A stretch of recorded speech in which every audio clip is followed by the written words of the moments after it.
வாப்பாண்டே பழைய ஃபார்முக்கு வந்துட்டே போல. இன்னைக்கு செம்ம சீன் இருக்குது.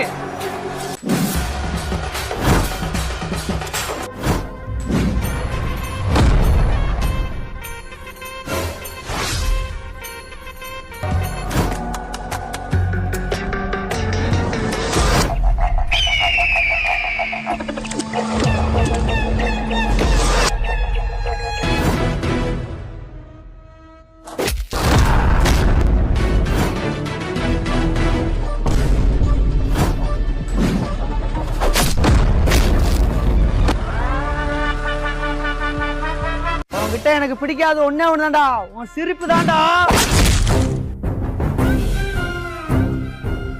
தங்கச்சிக்காடா ரூட் விடுறா, அதான்டா நான் உனக்கு ரூட் எடுத்தேன்.